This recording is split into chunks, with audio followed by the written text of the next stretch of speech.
Biscuits? All happily awake? I'm ready to go.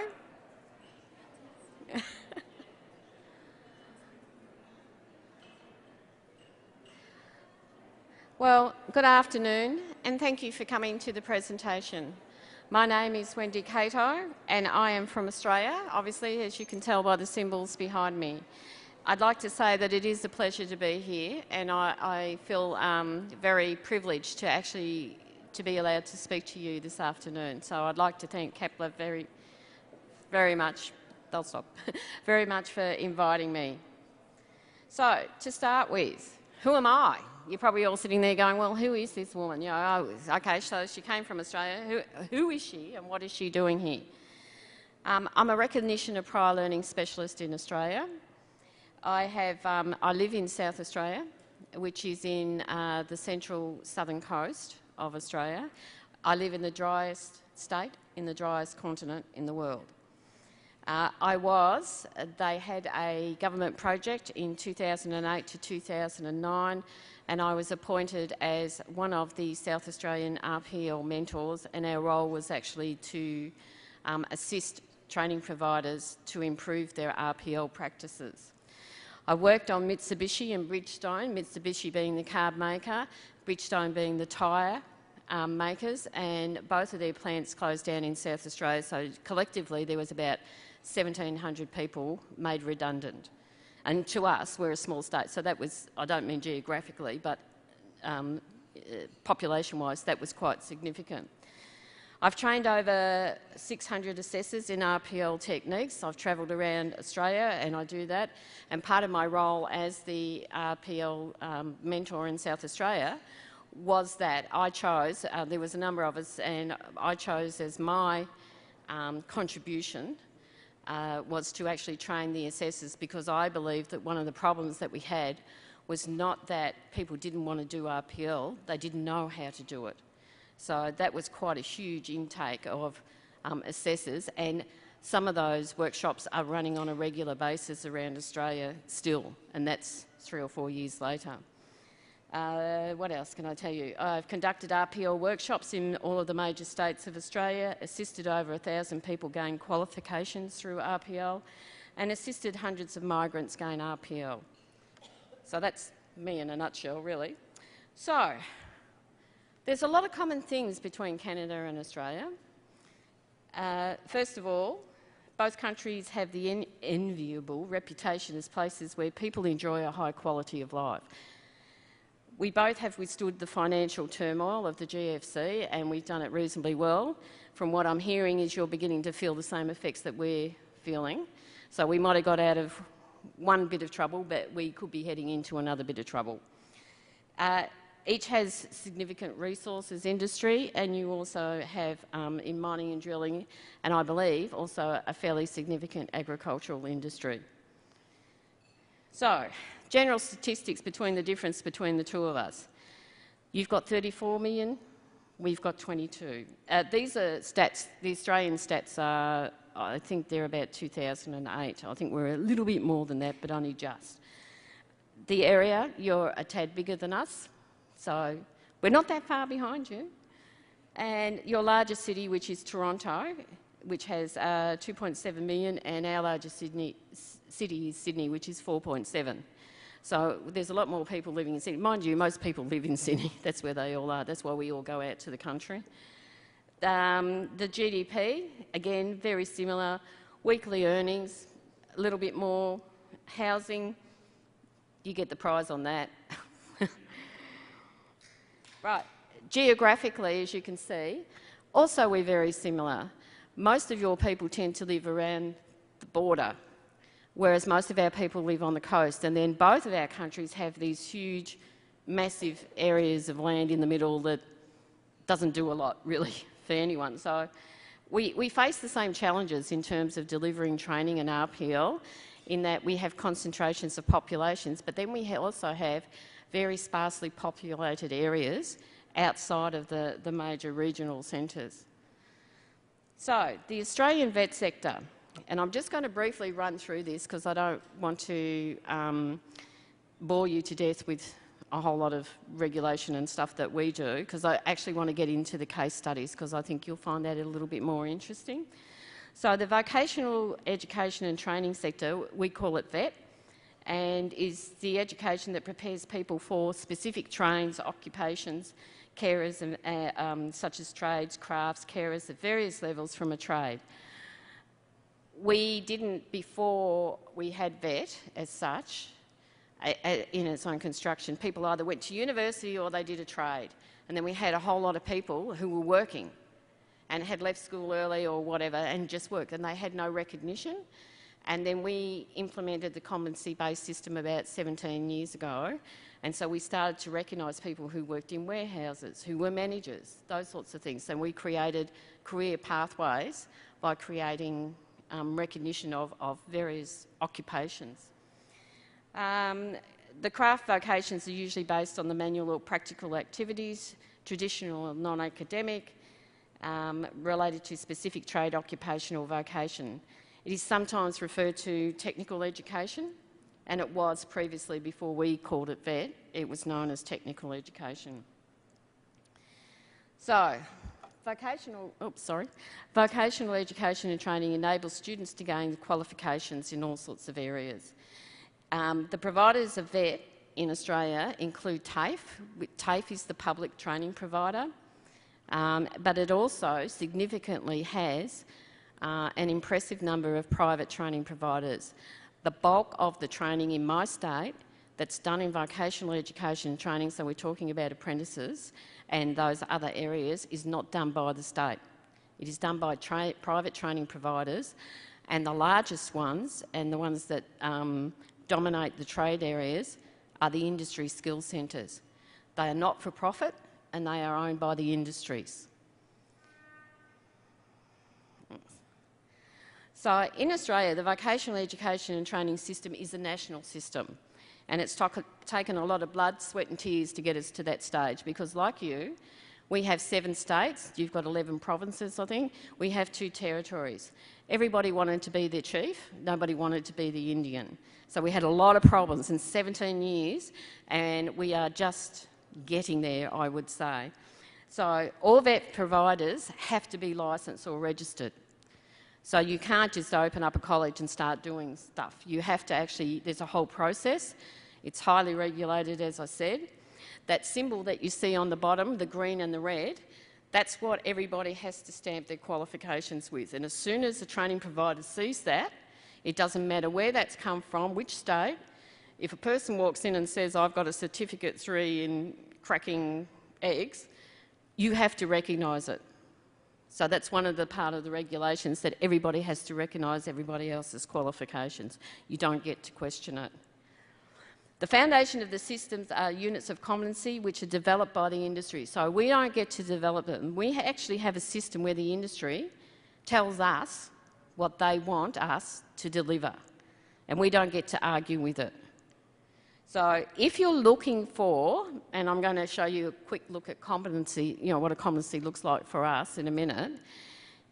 When you're looking for competencies that you might think, oh, somebody's come and said to me, I want to do a competency for management. If you go to that website, that's an Australian website, and you type in management, a whole lot of list of things are going to come up. You can go into those, you can download them in Word. So don't reinvent the wheel. If you're looking to find out what you need to do to make a sandwich, go and type it in, find it out, drop it, and then you can play around with it as it suits your own needs. So it's a very, very good resource for those of you that are looking to write competency or trying to figure out how to, you know, do your learning outcomes and things like that.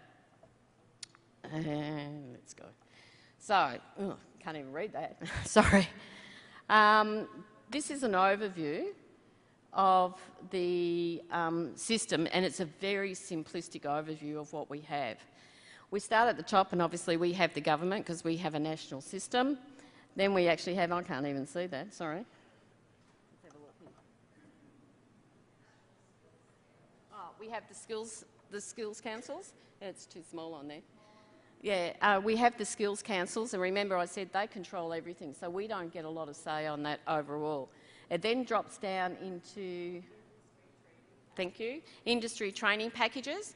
So they are the competencies. We put all of those together and then they come into sections. We have about 11 industries that create the training packages. We've amalgamated some because the government wanted to cut some money. So we have things like we have the agriculture, which includes aquaculture and the forestry industries and the food industries. We have health, which includes paramedics, acupuncturists, nurses, I've forgotten what else. We have innovation and business, which includes what we call our train the trainer, because everybody that works in vet must have a certificate in training and assessment. They also do management, they do accounting, they do financial services. There's the construction industry, which obviously does construction. We have a manufacturing. We also have a resources one. And I'm trying to think of community services. So there's, I think offhand, there's about 11 that we have. So they'll come in, all of the training packages come in under one of those headings, and then we have one for anything else, and we call that the services industry. And then we have, thank you. See, I have an assistant. This is good, isn't it? So we have each one of those training packages contains the competency standards and the qualifications for each of those industries. Then we drop down and we have... Okay, so then we have our registered training organisations, and then underneath that we have our apprenticeship system that goes into that, which is it's like an old guild system. People are actually apprenticed for a 4-year period to an employer. Okay, that's our definition of RPL. Not a lot of difference there to what you do and what you see elsewhere in the world. So, all vet providers in Australia are expected to offer RPL to learners, students and clients.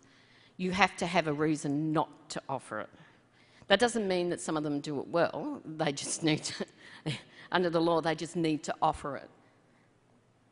So, this 6 steps to RPL is one that we use quite frequently, and this was developed by a gentleman who worked in the community services area.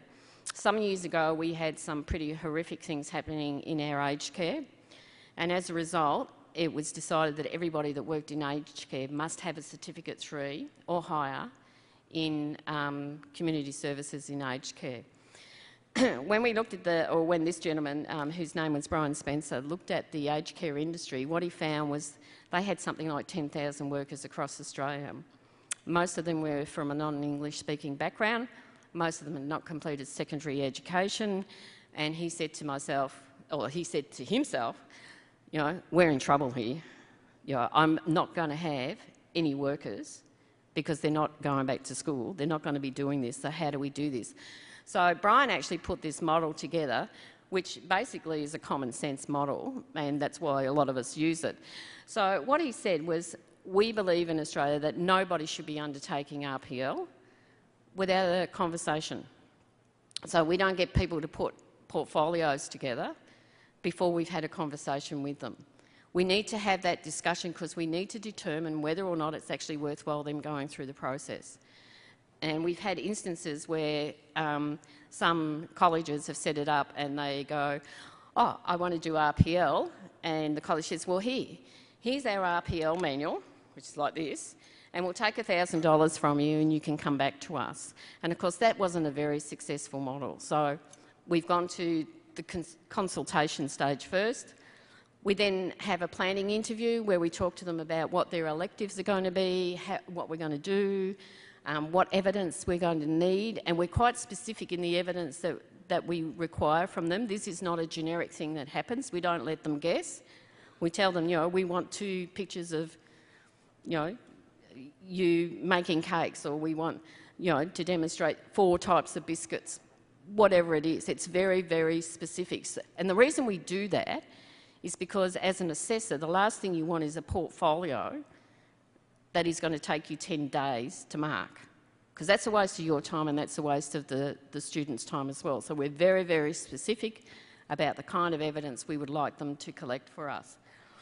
We then help them gather the evidence. We don't let them do it by themselves because we won't see them again. So we help them by doing a number of things. For those that aren't necessarily literate, we create a personal profile of who they are. And we create that around the units of competency. So we ask them questions and we document that. Or we record it if we want to. It has to be documented because the auditors need to see the evidence. So it's either got to be recorded or the assessor has to write it. Or if the person is literate enough and computer literate enough, they can actually complete it themselves. Depends what level they're at. We also create third-party reports. When we create a third-party report, it's not, oh, you know, Wendy's a fantastic person, she rocks up to work every day and she does all the work and, yeah, you know, life and soul of a party, does well. That's not the kind of reference we want. The reference that we want is a report on what they do in relation to the units of competency. So the third-party report is a yes-no report, and we give it to the learner to take to their employer to tick off. It doesn't have to be the employer. If they're doing voluntary work, they can tick it off. In some cases, several people will complete a third-party report because if they're doing volunteer work and getting one lot of skills in one area and then going to work and getting skills in another area, then those two lots may not necessarily match up in terms of what gets ticked off. So that's why we need two reports so that we can marry them up and that person can actually get a completion. But they wouldn't normally get it if we said, oh, well, you know, you've just got to take it to your employer. So we help them gather that evidence. That is our role as an assessor. Then we do the assessment interview, which is just having a conversation, looking at the evidence that we've gathered, and we make a decision. Now, when we make a decision, part of that decision-making process is if there's gap training, how are we going to do the gap training? Are we going to put them into a classroom? If I've got somebody who's over 40, who's what we call assessophobic, in other words, they hate tests and all the rest of it, the last thing I'm going to do is put them in a classroom and say, well, we have an exam at the end of this. So if they're in an employment situation, we create a work-based project in conjunction with the employer, and we will go back 3 or 4 weeks later or a month later or 2 months later and see how they're going and see if they've been able to demonstrate the competency in that period of time. So it's not necessarily about saying, oh, well, you know, you've got these ones, and these ones, and now you're going back to school for this. We have options. Going back to, you know, learning might be the option if that's what they want to do. If we look as though we're going to lose them in the process, then that's not what we're going to do. So we try and figure it out with the client, what's going to be the best mechanism for them. Excuse me.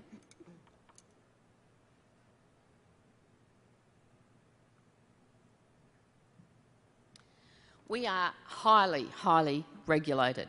You do the wrong thing, we shut you down. That's how friendly our government is. And they don't just shut you down, they give you one warning and you get 20 working days to comply. You're not compliant in 20 working days, kiss your training provider goodbye, because you'll be shut down and that will be the end of it.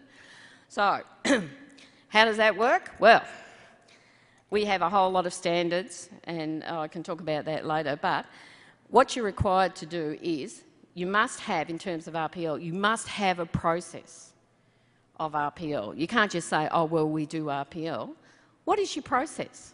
How do you do it? What information do you give the students? What do you tell them? What do you require? What are your assessment tools like? How do you validate those? And we talk about validation in terms of making sure that they meet the rules of evidence and the principles of assessment, and I'll go through those in a bit. You've also got to have, in a toolkit, you've got to have the unit of competency. You can't possibly assess without the unit of competency. What we have seen in the past is people take their learning materials and go, here it is! And I go, well, no, that's not the unit of competency, that's your learning materials. That's a different thing altogether. You've got to have an assessor guide. And you'll understand why when we talk about the principles of assessment, because we have a national system. So every person that teaches that or trains or assesses in that particular unit of competency right across Australia should be doing roughly the same thing. And if they were all of those people assessed the one student, they should all come up with the same result. And unless you have a guide that tells people, you know, who are assessing exactly what you expect of them, then you're not going to get that. We have to have mapped documents. You think it's, you think just reading through all this evidence was enough. You've actually got to map them. So you've got to say, I've got the evidence for this, and I'll show you some mapping documents in a minute, for this particular element, this particular performance criteria.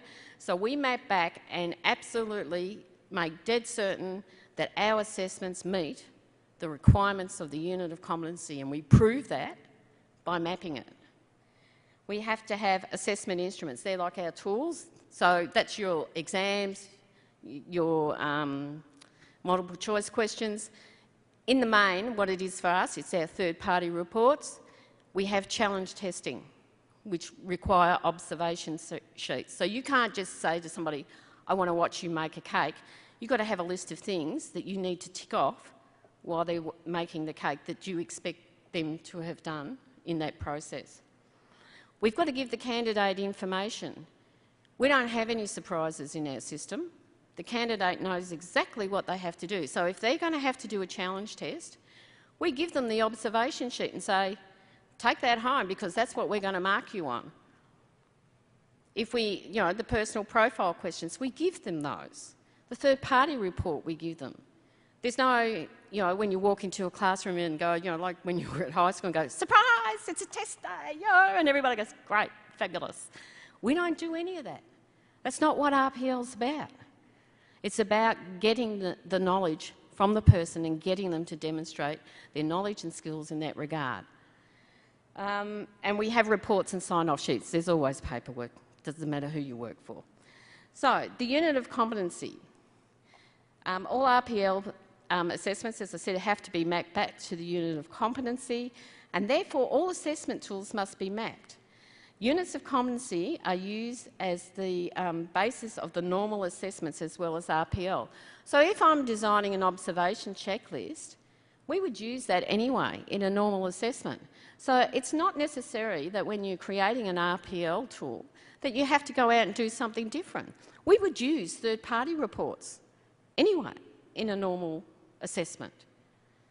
Some places would use the personal profile as well in a normal assessment.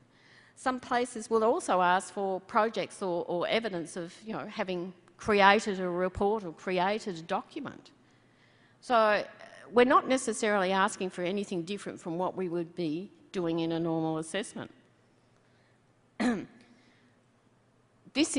I've tried to break this down, and it's very hard because trying to squish it onto the thing. What I've got up there is actually part of a unit of competency. What I've done is on the left-hand side, on the right-hand side is the performance criteria of one of the units. So you see how they're coded? 1.123, then 2, 2.1, 2.2. So that's how we do it. We actually have an element that goes in front of that, but we don't map that. We map the performance criteria. So if I wanted to know how to, what are we doing? Making a document. Oh, keep the environment. Oh, I don't know that one at all. All right, so what I do is I go down and then see on the dot points on the other side, what I've done there, oh no, they're the critical aspects, is that right? No, they're the evidence, sorry, I can't see. So what I've said is, what evidence am I going to need to prove that performance criteria? So I'm working out in my head, this is how I'm working out what kind of assessment I need to do. What does that performance criteria tell me I have to have in order to demonstrate their competence? So we do this whole mapping exercise and work our way down, and from that we create what we call an evidence guide. That evidence guide is what we give to the learner and say, this is what we need you to give us. So it's very, very, very specific. And that's so we don't get garbage back in and waste our time and waste the learner's time. We also, in our units of competency, actually have methods of assessment. That's part of the unit of competency. So that's another thing that we need to read. We need to go in and find out what sort of methods. If it doesn't say have a test, like an exam, then we can't give a test. If it says it's got to be practical, then it's got to be practical. So in this one it says written and or oral assessment. So it doesn't have to be a test. We can give it orally. So it's a conversation. We call them competency conversations. So we can have a conversation with the person to determine their underpinning skills.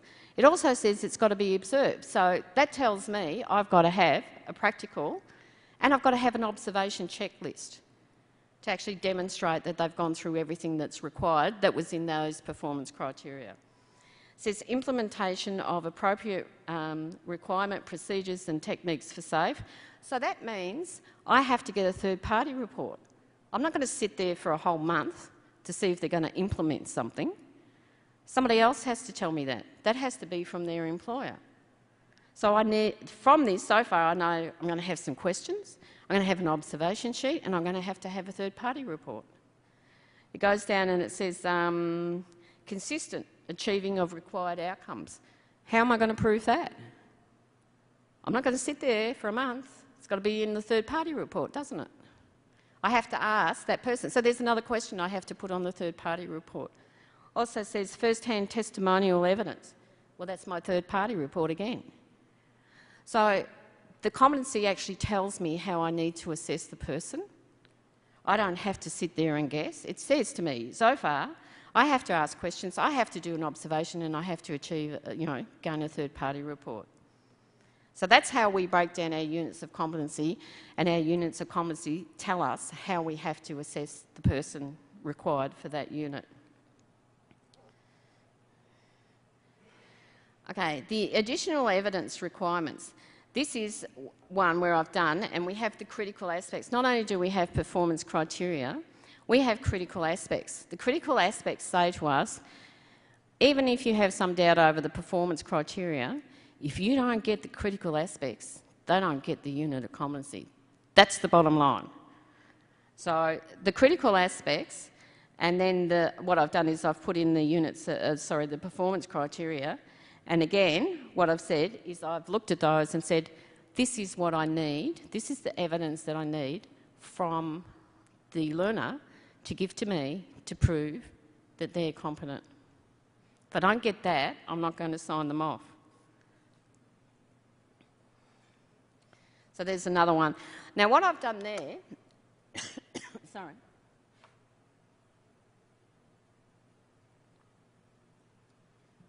I've done the same mapping process. So where I couldn't find, like things that they had to give me, but I needed evidence. So you can see some of the access, interpret, I'm looking at 1.1. Access, interpret and apply compliance documentation relevant to implementing and monitoring environmental sustainable work practice. Well, how am I going to know that? Because again, I'm not going to be sitting there. So that means it has to be a third-party question. So as I go through breaking up the unit of competency, what is actually falling out of that for me as an assessor is I get an evidence guide that I give to the student and I give to the assessor as well, so they know what they're looking for. I get the questions I need to put into my third-party report, and I don't think it's on this one, but I'll even get where I've still got gaps and things that I haven't been able to match up. That's probably my profile questions that I'm going to, describe for me how you would go about doing this. So that's what's in your third-party profile type questions. So I've just broken up a whole unit of competency, and by doing that, it's determined, that process has determined the way I'm going to assess the person, what evidence I'm going to be collecting, and what questions I need to put in my third-party report, and what underpinning knowledge questions I may have to ask. So that's it. I know it's very brief, but that's, in a nutshell, how we go about it. Right, so there's the personal profile questions I was talking about. So they have to have knowledge or identify environmental regulations applying to the enterprise. So that's what I'd be asking them in a question. Can you tell me, what sort of environmental regulations you have to adhere to in your workplace? So the unit of competency is used as our guide to setting up our assessment. It's a bit like our Bible. So the assessment instruments, we've just run through those. They're the sorts of things that we use. Challenge testing is used a lot in Australia. And the reason for that is that a lot of people are assessor-phobic. If we look at some of the trades, a lot of the people have left school at an early age. A lot of the people have literacy issues. They're very good kinesthetically, they're very good practically, they're very good with their hands, and put a book in front of them and they just melt and go to a puddle and nothing will happen after that. So the actual challenge is quite important to us. Not even going to go in that. There's sign-off sheets. So we have to actually map down the right-hand side, yeah, is a list of the performance criteria, and what we're doing is we're actually mapping what signs off to what. And it's a bit small, I'm sorry, but you'll have things like 1.1 and then it'll say question 6 or personal profile question or third party report number 7. So they're the mapping documents that we put together. Okay, RPL for migrants in Australia does not rely on mapping. We have found it under our rules, what happens when somebody comes from overseas is if we have an agreement with the country, that's okay. They've already done some mapping and they've worked all of that out. In some cases, they will have an agreement with just the university, not the country, so that's okay. Anybody that falls outside that rules, we don't accept. So sitting down and trying to map everything from learning outcome from something overseas doesn't happen. So again, the migrants are usually tend to be put through a challenge. I used to run the Electrical Skills Centre in Adelaide, and what we did with migrants is that they would come in. We automatically knew they had to do the wiring regulations because they would be different anyway. But they would come in for a day and we have a mock house. They would have to set up wiring, plugs, you know, I'm not that good with the electricity, you know, on the wall, you know, switch boxes and all the rest of it. They probably do that for about half a day, maybe a day, depending on exactly where their skill levels are at. Usually when they go out to lunch, the assessor then goes back in and puts in faults. So they spend the afternoon having to find the faults and fix them. If you're a bricklayer, the hardest thing to do is build an arch, so they usually say to you, okay, build an arch, we'll just sit here and watch you. So that's how they do the assessments. They have competency conversations, and the reason they do that rather than doing this orally is because there are a lot of cultural differences between countries. I had a young lad come to me and we were talking about, not that I know a lot about electricity, but we were talking about things, and I was talking about conduit, because that's what we call the steel bits that we run the wires through. He didn't understand a word I was saying. They talk about piping. So it's important to have that conversation, because if you're doing this in a written form, you're going to miss that. You're going to disadvantage the person that's actually coming in to do it. And we do third-party reports, which we've talked about. Okay. To maintain compliance, to keep yourself in business, we have to meet the rules of evidence, and I'm going to talk to you about those. We have to use assessor templates, so everybody, you know, this is national. This is right across every state, every territory. And people said to me when I was doing the workshops the other day, oh, it'd be lovely to have a national system. Careful what you wish for, because it takes away some of that autonomy that so many people are used to. And I'm not saying that's a bad thing, because we've had cowboys in our industry, and for a long time we've wanted to take those powers away from them. But what it does mean is that everybody has to stand in a line and be able to, hand on heart, do the same thing, and we do that, you know. You want us to do that? We do that for the country, you know. We take a shot for them because it's important that we have a national system where people can move from state to state and not be penalised for that process. We have to map the students' assessments, which I've told you. We have to have a student verification system. And I don't know, but I listened to, from what I've heard the last couple of days, is there is a lot of use of e-portfolios here. If you don't have a student verification system as to verifying those documents that are in those portfolios, you are wasting your time in Australia, because you will be asked to verify those documents. You'll be asked to verify the student as well, because we have had instances, and it's becoming increasing, where people A, forge documentation, B, aren't who they say they are. They've borrowed somebody else's ID. And so this whole online learning thing and whole online assessment thing has created a number of issues and is creating some concern in Australia about which pathway that's going down. So you must have some form of verification system. They are now, or the auditors are now saying, we're not that happy with 100% online assessment and we're not that happy with 100% online learning. You need to get your heads around how you're going to do blended systems, because we want you to eyeball a student, we want you to have a conversation with the student, and we want you to verify that the student's work that they're giving to you or their documentation is actually theirs. We include, now we have a thing called validation, which I think is different from how you use the term. All of our assessment instruments, those tools, those third-party reports and everything else, they have to go through a review system. They have to be, you know, if I design RPL tools, which I do, and I give them to a training provider, the training provider then has to call a group of their assessors together and make sure that I mapped it correctly. If the training provider developed their own tools and put them all together, they need to find another group, either internally or externally, to say, yes, we agree with the mapping and that it's worked and that the processes are happening.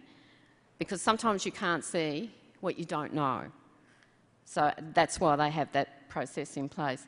And we have to have transparency when accrediting our own staff. You know, we're a small country. Often, and one of the projects I'm going to show you in a bit, with the construction industry, the Construction Industry Training Centre in South Australia is the only centre in Australia that offers a Certificate 3 in rigging and a Certificate 3 in scaffolding. South Australia is a small state. These guys are a small industry.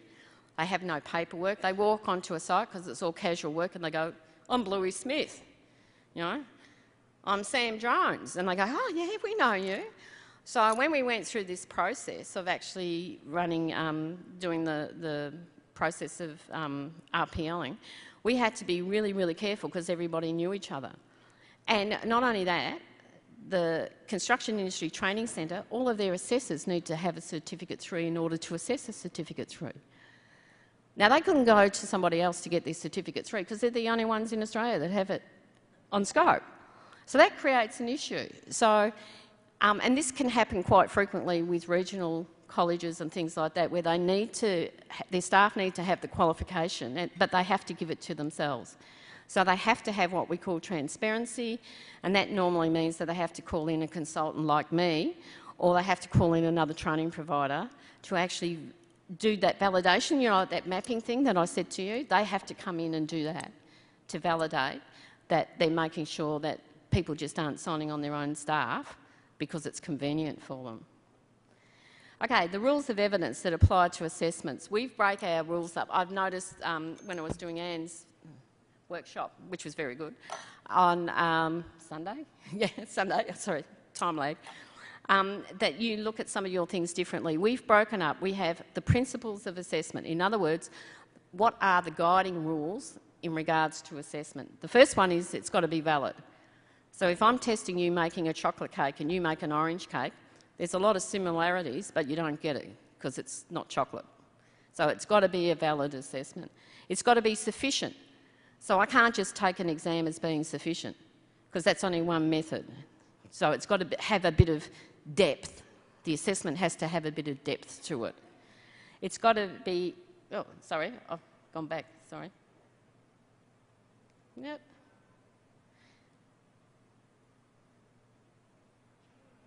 Oh no, that's right. Yeah, it's all right. It's got to be sufficient, so we have to have more than one. It's got to be current. Now, this is a real issue because people keep saying, what's currency?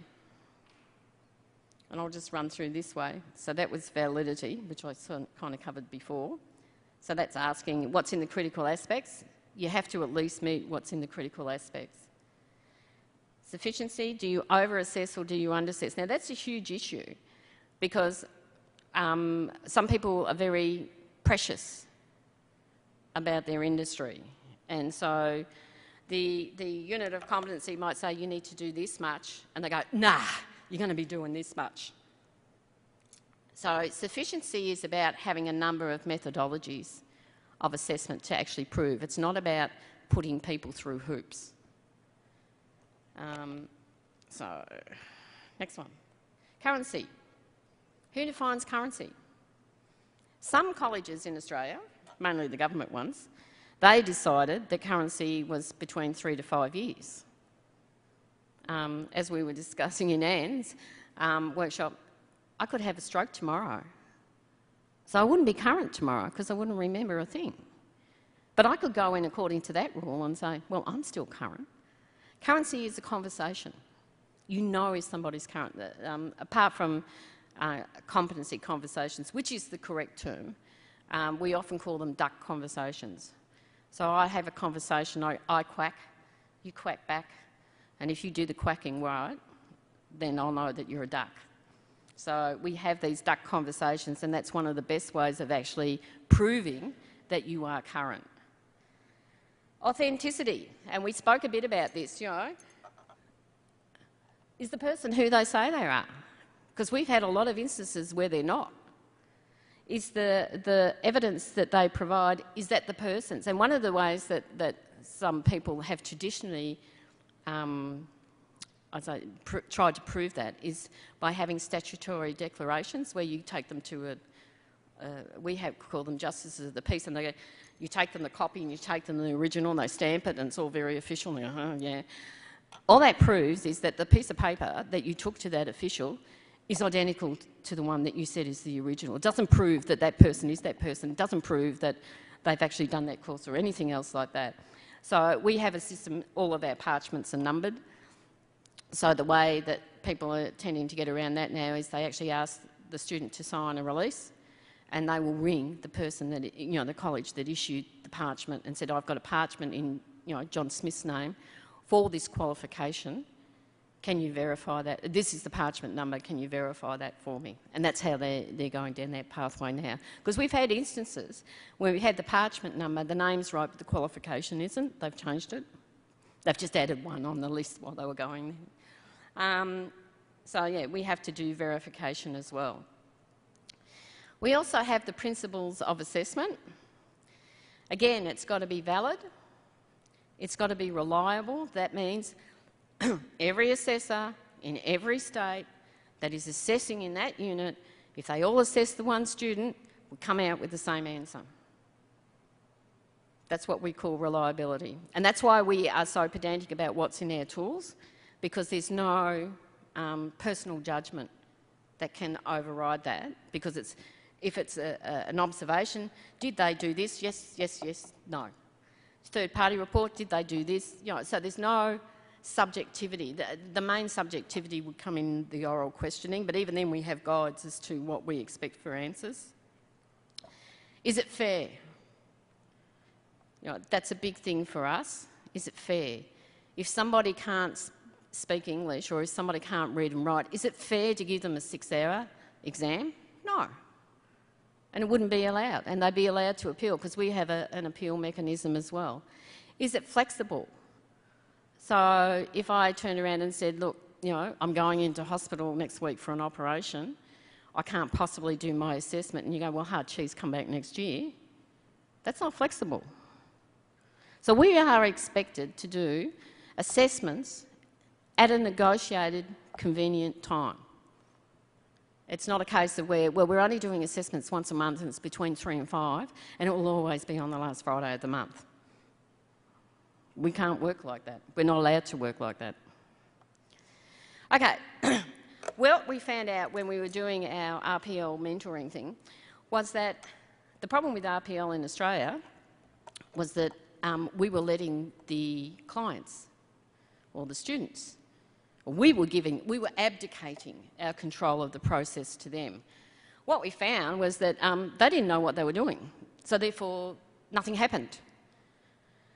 So the stats in Australia tells us that the process was too difficult for us to hand over to the candidate. And the question was raised, why would we? Who's the assessor? Me. And I'm giving it to you? Why? So, less than 4% of learners gained RPL nationally.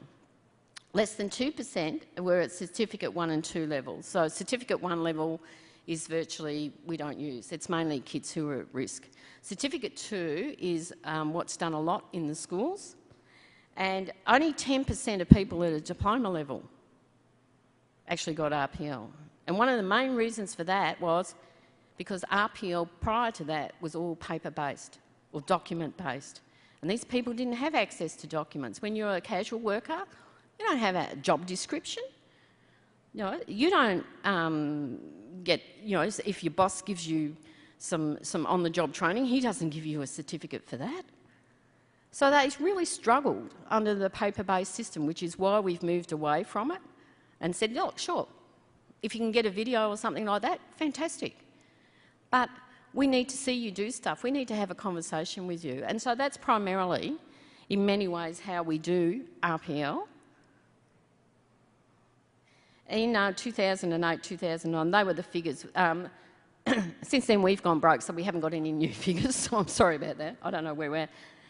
Okay, the issues that we had at the time, and still have as Australians, and still face you guys, because I've seen your presentation, so you face the same issues. And I was listening to Han, was it before, and they have the same issues in Norway.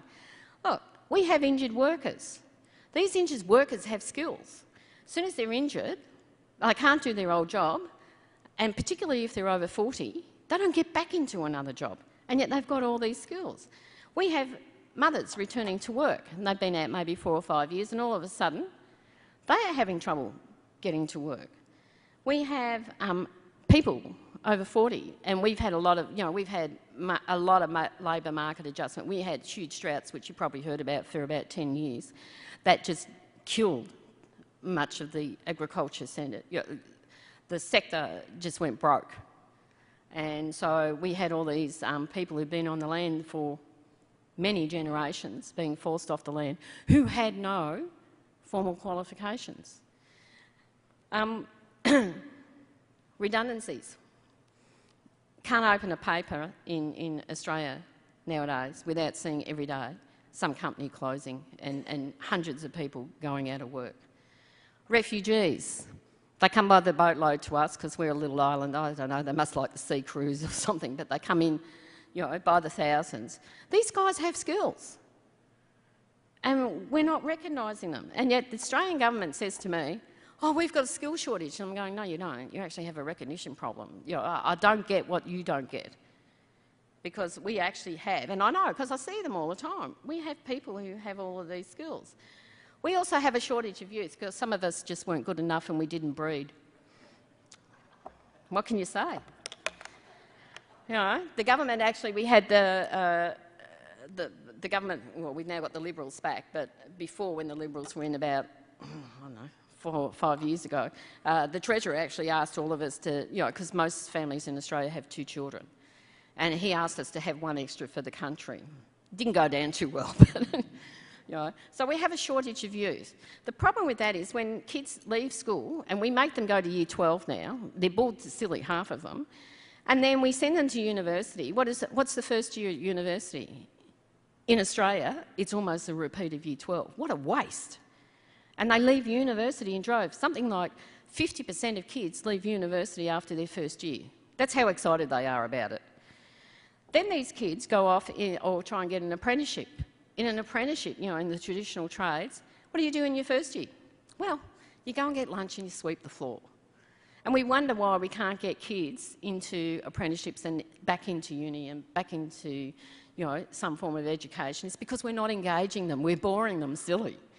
So we have a shortage of youth. We need to actually work getting youth into employment, into the sectors that we need, and we need to encourage them by doing that without boring them, and penalising them for being active and smart and just saying, well, what's 12 months of your life? Because I'll tell you what they do in Australia. They go off and they join Virgin because they get a pretty little uniform and they think it looks great, and they don't get paid bad money. A first-year apprentice, he's got to live at home with mum. He's not getting any money at all.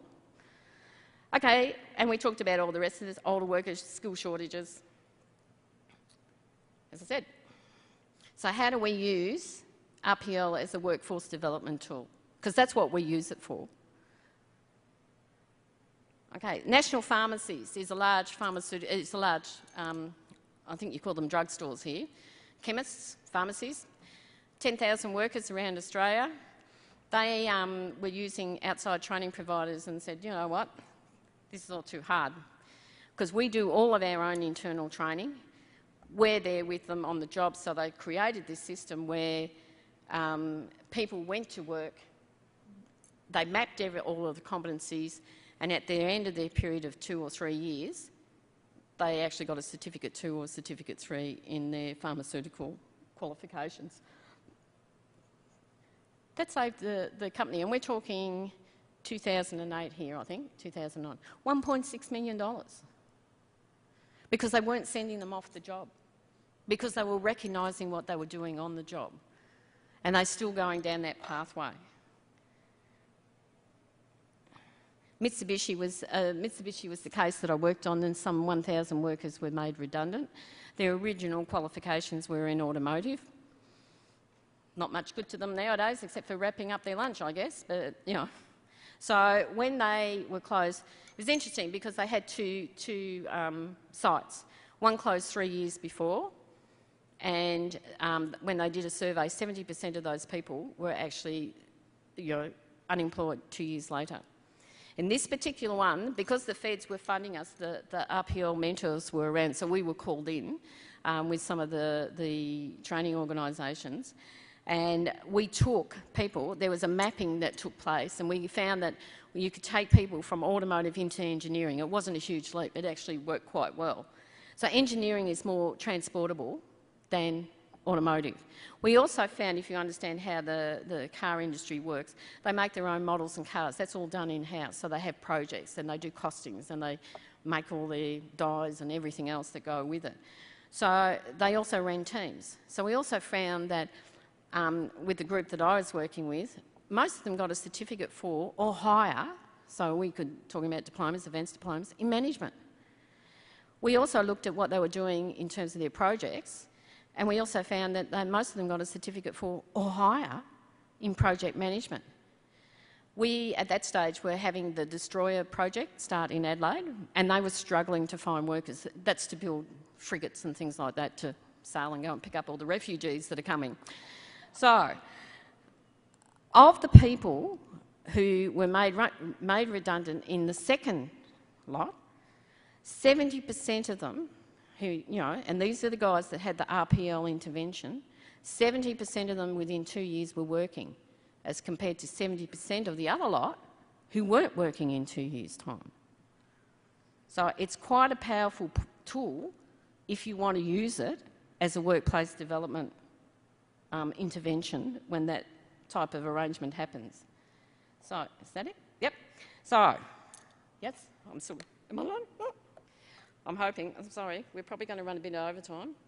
Somebody should have wound me up. Anyway, what we're going to do now is we've got 2 case studies I'm going to show you. It's about 20 minutes. And the case study one is the Construction Industry Training Centre, where we did 200 experienced scaffolders and riggers. And you'll meet Harry. He's a character. He's a real character. I'd like you to, when you listen to Harry, sit back and think, this guy did not complete secondary education. Lovely guy. He also mentions my name a lot, which I totally apologise for. I think he thought he was doing me a favour when we were doing the filming. What we did here was they got some funding and they took 200 scaffolders and riggers and they took them through the Certificate 3 in scaffolding and rigging, and he just talks about the experiences. The second case study is on training prospects. And one of the things that training providers are doing, particularly the private training providers and the larger one, the industry ones, they're actually embedding themselves into industry, which means they put their assessors in, and it's a bit like the National Pharmacies case study, and they use the workplace and they map things back and they train up some of the people who are out on the rigs as assessors and they back them up with their own structure. So at the end of the time, these guys come off with their Certificate 3 in drilling and stuff, because a lot of these guys are FIFO, fly-ins, fly-outs. They're out on the rigs for weeks. last thing they want to do when they get their 2 weeks off is go and do some training. So if we don't mind, please, Mr. AV man. And I don't know, does anybody know if we can dim lights or something?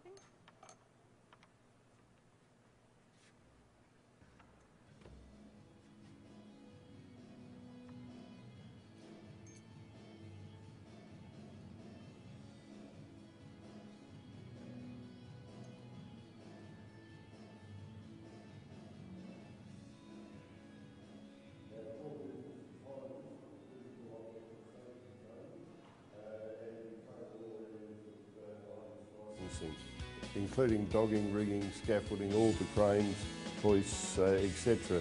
We also perform RPL services to industry and validation of competency to industry. Our spread of clients go from building construction, where we started, through mining, oil and gas, manufacturing, automotive, stevedoring, fishing, horticulture, wine. There's not many places where we don't train, and it basically boils down to, if there's a need, we try and service it. We set the organisation up as a not-for-profit organisation, mainly to fulfil the need in the industry, where the traditional trades had plenty of training and the traditional non-trades had none or very little, and we saw a need in the market to service, and we've consequently done so. Last year we had approximately 16,000 students. Most of our courses are of short-term duration. Rather than deliver a lot of Cert 4s, Cert 3s and diplomas, we deliver mainly licensed units out of the training packages. Training's delivered around about 50% of our training, given the mining influence and the growth in the mining industry, would be delivered on site, at the mine site or in regional centres, and 50% would be delivered at our training centre at Regency Park in Adelaide. With the recognition of prior learning project, a lot of guys in industry, whether it be oil and gas, construction or in the mining industry, have been on the tools for many years. I spent 30 years myself on the tools, rigging, dogging, scaffolding, all those sort of areas, traditional non-trades. Coming out of that, with the new training packages when they came in, that occurred that there was a Certificate 3 in rigging, a Certificate 3 in scaffolding and some other Cert 3s. I saw a real need in industry to recognise the skills of long-term workers in the industry, particularly in the areas of rigging and scaffolding. And I then looked to develop the RPL of these guys. There was a need to develop the tools, the assessment strategies, also to look at how we're going to assess against the units. We then went ahead and developed all that. We engaged Wendy Cato to assist us in putting together the portfolios. One of the issues that we found in the industry was a lot of the guys hadn't been to school much beyond, say, year 10 or 11. If you were lucky, like myself, not many year 12s floating around, and we found that the record of their experience wasn't necessarily there. We found also literacy and numeracy problems that needed to be addressed, so we engaged Wendy to put the portfolio together. We then developed the tools to assess against and the strategies. And then once we received the portfolio from Wendy Cato, we then gave it to one of my registered assessors who are all advanced riggers in this area to evaluate. Then we did a one-on-one interview, filled any gaps that were needed, whether that be gaps in training or evidence gaps. Then once we were satisfied all the criteria was met, we then signed them off. Over a 2-year period, about 200 people, round about 2/3 were signed off at Cert 3 in rigging and the other third Cert 3 in scaffolding. We are fortunate in South Australia to have a construction industry training levy that's administered by the Construction Industry Training Board, and they were gracious enough on my application and with industry support to grant subsidy for people in the building construction industry to undertake this process. The feedback's generally good. Some of the guys, when I've given their certificates, absolute delight. I think it sort of narrows the gap between the traditional trades and the trades. As you know, Cert 3 is considered trade level, and I think it's just recognition, particularly with a lot of these blokes. They've been around for 10, 15, 20 years. Great to have a high-risk licence, or earlier a state licence, but when you retired, there was nothing to remember. I mean, now under the high risk, it lasts 5 years. If you don't use it, you lose it. So nothing to remember their past. So I think the beauty of having a Cert 3, absolutely delighted them because they had a real outcome that was recognised nationally, and it was also recognised against industry-specific learning outcomes. I think recognition of prior learning, it's not inexpensive, but however, in saying that, what I'd say to other providers, some of the gentlemen that came through with us, the companies were very supportive because they saw a market advantage in it. It's a good selling point for other RTOs. If the company can go out and say, well, all of our riggers or all of our scaffolders have a trade equivalent certificate 3. So I think that's a marketing advantage. I think also to other providers, what I'd say to them is ensure the quality. It's not about a quick buck. Some of these guys took 3 to 4 months to finalise before we'd issue certification because we'd be validating third-party documents, or they had to do some upskill. They may not have had 1 or 2 units out of the Cert 3, and we had to then schedule them in to do that training. And I think the advantage for other RTOs is just purely the recognition that you'll get from the participants in receiving a Cert 3. We did, however, be mindful, put a minimum of 2 years experience at intermediate rigging level or intermediate scaffolding level before we'd look at them for Cert 3. There was a fear that they could come through the training centre and do particular units in very quick succession and then say, well, I've got all the units up to intermediate level, I now want a Cert 3 RPL. We preference that with the support of the training board that they had to have a minimum of 2 years hands-on experience at intermediate level. That ensured the quality, and I think that's something to remember. What we're not trying to turn out is or have a situation of the Chancellor with no clothes. We need to ensure that people that leave here have got the competencies and have got the ability to perform those tasks properly on site and safely, of course. We were audited about halfway through that 2-year period. We had a full and complete audit from Vet Quality in South Australia at the time, and we're also audited by Safe Work SA because of the licensing issues, and they were absolutely delighted, their own words, delighted in the way we performed the RPL, our assessment strategies, our portfolio that was prepared by Wendy Cato. They were delighted with the whole process, and they did speak, I believe, to 3 or 4 of the participants and also received good feedback.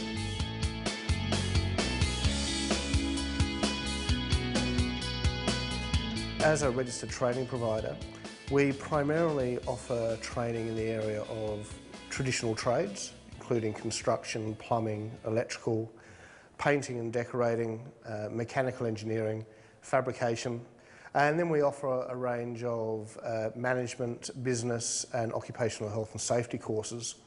Our enrolments over the last 12 months, we've had over 5,000 enrolments, so we're obviously doing something right here, which is great. One area we do a lot of work in is the area of drilling. That's both in the oil and gas fields and drilling minerals. And we offer that training or provide that training here in South Australia, in Queensland, and soon to be Western Australia as well. Our model is quite unique, where in the area of drilling, all of our training and RPL is done on job. So our trainer is regularly, or our trainers are regularly going to the north of South Australia to southeast Queensland, and as I say, soon to be Western Australia. So we have 50 staff here at Training Prospects. If I look at what does that mean in equivalent to full-time, it's approximately 28 people. We offer recognition of prior learning across a range of qualifications. If I focus on the drilling sector for a moment, what we have done there is worked really closely with industry and a range of industry partners for that matter. What that has ensured that our documentation, more specifically our RPL booklet, is aligned with what industry is actually doing and what they need. I've found that to be a really important aspect, rather than us just writing our own RPL booklet and mapping that to units of competency. We have done that, as I say, in consultation with industry. Through our industry relationships that we have, which in many ways are formal partnerships, we actually work with staff on the rigs, and that includes rig managers and HSEs, the Health and Safety Environmental Officer. They're actually trainers themselves. So it's really important for us to hold that relationship. So whilst our trainer's up there, he will hold meetings with them as well to get an understanding of what the individual is actually doing, what their role is on the rig, and what tasks and duties they are performing. What that enables us to do then is ensure that any assessment that we're doing is aligned with what they're actually doing in terms of the tasks and responsibilities they hold on the rig. We decided to do RPL rather than traditional training after we had had a number of meetings and developed relationships with various industry partners in this sector. What we established was that the majority of the employees that are working on these rigs have been working on them for some time. So this process was very much about recognising those skills via formal qualification. The best way for us to do that was using an RPL process. It would have seemed somewhat less efficient if they had started from scratch and this had become a traditional training environment. From the organisations involved as well, their efficiency indicators would have dropped if we were taking people off rigs and putting them into a classroom environment. In addition, the best form of training / RPL that we could offer these organisations in this context was for us to be on site. So we could actually see these employees working and look to see how does this map against units of competency. To get it set up, one of the most important things was, that intangible thing of forming relationships and having lots and lots of meetings. It was really important for us to identify early what was required here, because it was very much a learning exercise for us. We wanted to ensure that if we were going to send trainers to remote parts of Australia, that they were well equipped and actually knew what they were going up there for. And the provision of service that we were offering, we wanted to make sure was relevant and appropriate and met industry needs. On that note of trainers, finding trainers for this area is a challenge in itself as well. So setting up the project came with those hurdles. And again, we identified great trainers through relationships that we held. Their professional relationships with skills councils, with the actual drilling companies themselves. Because it was really important, again, that if we're sending people away from Training Prospects, we need to make sure that they're representing our company really well and they hold a value set. We are part of SYC, so young people are at the centre of everything we do, so we have very much a strategic intent or an ethos which is based on being transparent, being open. So finding trainers, we've been really fortunate that we've got great trainers. Once we had held many meetings with the oil and gas and mineral drilling companies, our quality manager and our project manager then got involved at that real operational level and worked with their staff to develop lots and lots of documentation, which eventually is our RPL booklet. Some of the issues that we confronted through this process, and I guess some of them are ongoing as well. As I've already mentioned, trainers was a challenge, not so much an issue, but certainly a challenge. Timeframes are always an issue. We're dealing or working with a sector that is 2 weeks on, 2 weeks off, where there's a lot of fly-in, fly-out. So we try to schedule our trainers' time in accordance with those hitches and when they're going in, when they're coming out, so we can actually meet with the relevant people. And also with management as well of these organisations. They're often in remote parts of Australia as well. And part of our success is the ongoing evaluation of what we're doing.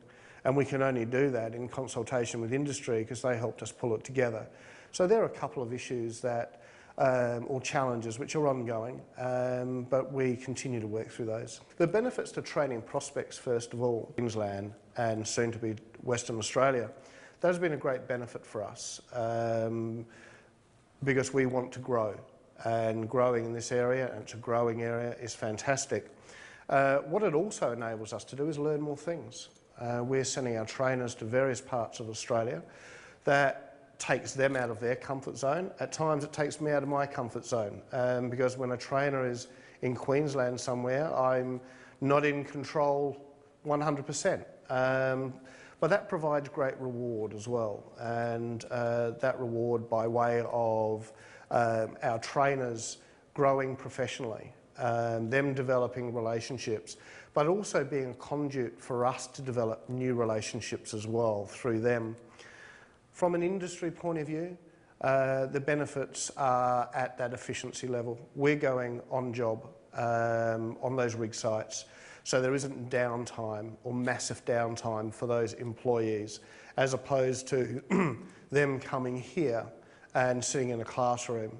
So from the efficiency indicator context, the drilling companies aren't losing any of those efficiency levels, which is fantastic for them.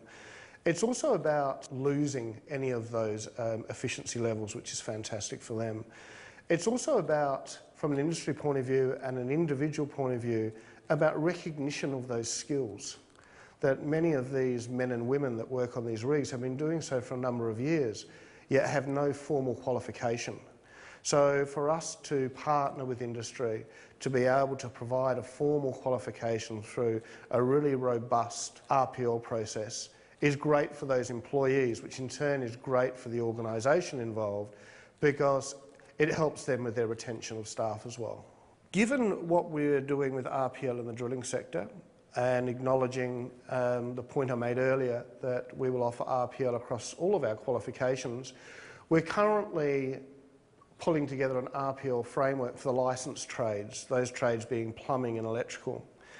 That will be, again, different to what we do in the drilling sector, where we're forming an RPL panel, which will involve trainers from a technical context, our quality manager, and an RPL chairperson who will guide the process.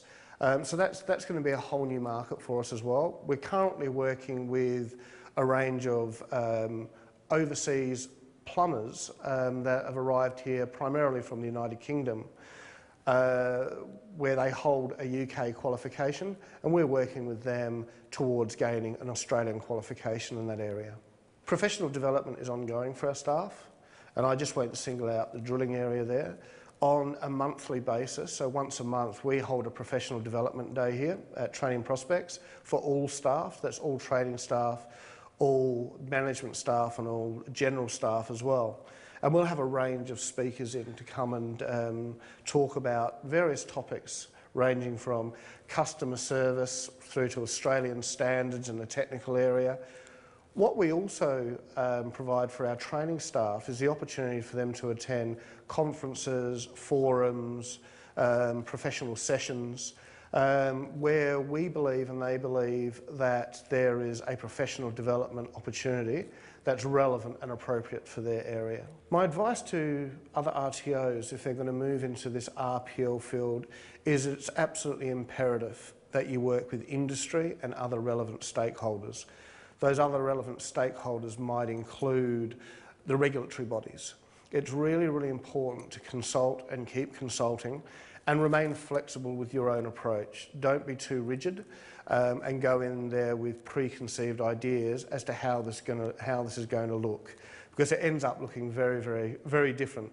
I think also any advice I could offer is once you've developed it, continually evaluate it, because it's a changing beast, and it's really important that if you really believe in continuous improvement, that means you have to continually evaluate.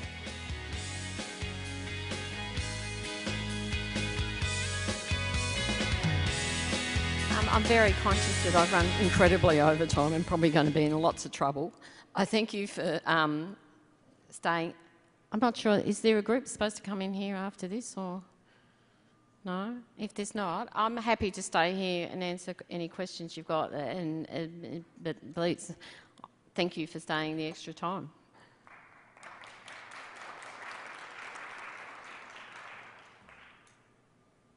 I saw your hand up, so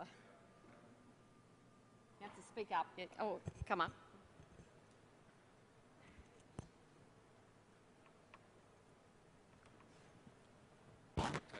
Two parts to this question.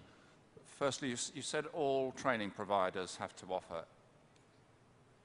All training providers have to offer RPL. Does that cover universities, colleges, public bodies, as well as private? And secondly, the examples you gave referred to, let's call it workforce transition, transformation, and so on. Is RPL also used for immigration assessment? Is it used, or what is the main, is it for entry to training and education? Is it for exemption from entry? Is it these other uses as well? In Australia, RPL has been embedded into the vet sector, and it has been right from the start. The universities in Australia are like the universities here, in that they're totally autonomous. But sadly for them, we have the Australian Qualifications Framework, which some people have spoken about, and that was just improved, and that now includes the universities. And surprise, surprise for them, they actually have to offer RPL now, which they haven't had to do before.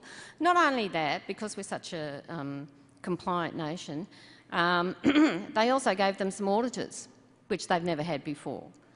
And so this has just happened to them. So this is going to be a whole new world of experience, pain, that's about to come in their direction. I would suspect it's probably going to take them about 4 or 5 years to probably get their heads around the whole thing after a couple of appeals and being beaten, because they had the same problem that we found, you know, several years later, is they don't have anybody who understands RPL. They don't know how to do it. And that's going to be a real issue for them. So I think that's the first part. And the second part was, sorry, I've forgotten. Was the uses of RPL outside of this industrial transformation examples that you gave? Is it used for immigration? Yes, it can be. Is it used for licence to work? It can be, because licences to work are attached to qualifications, so qualifications are subject to RPL. So it can be. And I think your last thing was about getting credits going into universities and stuff. You get credits if you go to a vocational education and training provider, and they currently go right up to degree processes. Because the universities have been independent, they can do whatever they want. Most of them have not been willing to give RPL because they'd rather take your $10,000 or your $15,000 instead. Okay, thank you.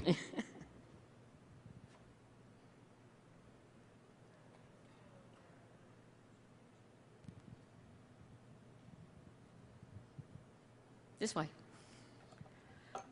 Hi. Hi. So I have a question. In Australia, do you have compulsory trades and non-compulsory trades? And if so, is the training different? For example, electrical, I think in most of our provinces here, is a compulsory trade, so you can't have an individual... I'm not too sure what a compulsory trade is. Okay, by that I mean the person must have full licensure, or be in the process you of can't acquiring? practice an electrician unless you have a licence. Okay. And that licence is linked to having a Certificate 3 in the electrical trade. So you need to go and meet those requirements, and then you take your qualifications to the licensing board, and they will give you a licence on the basis of the qualifications that you have just achieved. Okay. And those that can be achieved either through doing your apprenticeship, or it can be achieved through doing RPL.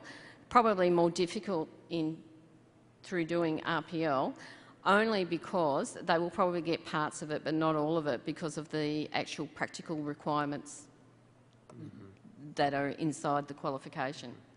And would you also have some trades or crafts that are non-compulsory, where an individual can gain certification but it's not required? No. All of our trades are, so a plumber, electrician, required. A tiler doesn't though. It doesn't require a licence. A painter doesn't require a licence. So, a butcher doesn't require. But in the main, the building trades, carpenter, plumber. Okay. And then one more question, if you could just mention a little bit about the cost and the length of training. For full-time training or for RPL? For RPL. RPL is based on several different funding models depending on who you're actually servicing and what your charter is as a college.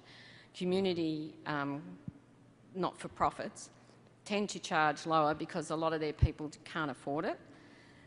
But in the main, and then we have other people who charge the total price of whatever it would cost you to do the course, because their belief is that they're saving you time and therefore, it's a win-win, and there are people who are more than willing to pay the full price.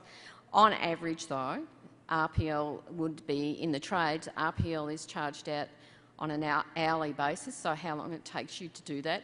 In Australian currency or in South Australian, because Sydney and Melbourne are a bit more expensive, but in South Australia it'd be somewhere between $150 and $180 an hour, and you're probably looking at a full day to do a challenge, or the assessor go out and watch you and observe you. So you'd be up for probably about $1,500. For things like soft skills like management and things like that, you usually charge per unit, and it's about $180 per unit, and for a diploma in management I think there's 10 units, so you're up for $1,800. That way?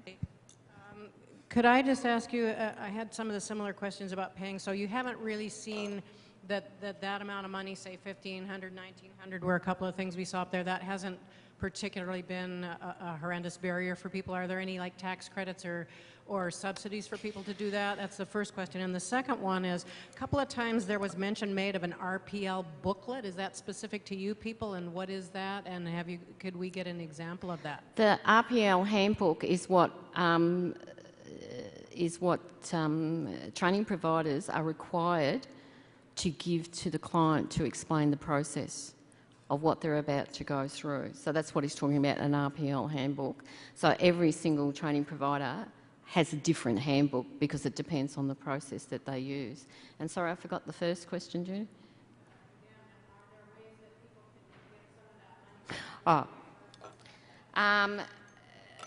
There are some ways. If they're on an apprenticeship, and some apprentices do get RPL on their way through because it's a 3-year course, well, the government's paying for the apprenticeship anyway. In other areas, such as frontline management, they decided that that was a shortage need, and so they funded industry, like the person had to be working, so they funded the employers to fund the training providers to do that. In other cases, sometimes the employers just give funding to staff to undertake professional development, and in a lot of other cases, people just pay for themselves. Yeah, so it's a mixed bag. Thanks for the great presentation, Wendy. If you had to change 3 things in the Australian system, what would they be? I think we're getting to the stage where we are now over-regulated, and I would certainly pull back on that. I'm not saying it's not a bad thing. We still got a process. We still have cowboys and in our industry, and once that process is finished, because we've only just gone to the national regulator, and some states have only been in it and one of those states is Queensland, and that was known as one of our cowboy states, where, you know, if you wanted to do something dodgy, you go and register in Queensland, because the authorities there, under their regulator, weren't as diligent as, say, in some of the other states. So now that we've got a national regulator, some of that stuff is being cleaned up, but it's getting to the stage where, you know, if you cough, you've got a regulator standing next to you going, why did you do that? And that's becoming a little bit inhibiting, because now people don't want to do a whole lot of innovation because they're worried about how it'll come out in an audit and if they're going to lose their licence over it. I guess the second thing is I would like to see less politics in VET. VET has been used as a political instrument. You know, we've had foundation skills. We just had to introduce learning language and literacy into a whole lot of stuff. Then we had to do sustainability, and really, nobody cares. It doesn't work. It's not. But because of the government, so every time, what happens is every time the government adds something, it has to go into a training package like sustainability or language and literacy. Every time a training package changes, that's an extension of scope. So that means that the training provider has to apply for the new training package to come onto what they can deliver. That's a cost. It's a huge cost. And at the moment, the government keeps changing every 6 months or so. So, you know, this is an ongoing cost for training providers to pay to be allowed to deliver meaningful training, but also have to carry forward a government agenda that most people don't believe in. So that's an issue. What else? That's probably my two main ones. You know, I really haven't got a third whinge at this point in time that I can think of. All done? Great. Thank you very much. I'm so sorry I've taken your time. And as I said, thank you very much for inviting me here. It's been a real pleasure. Thank you.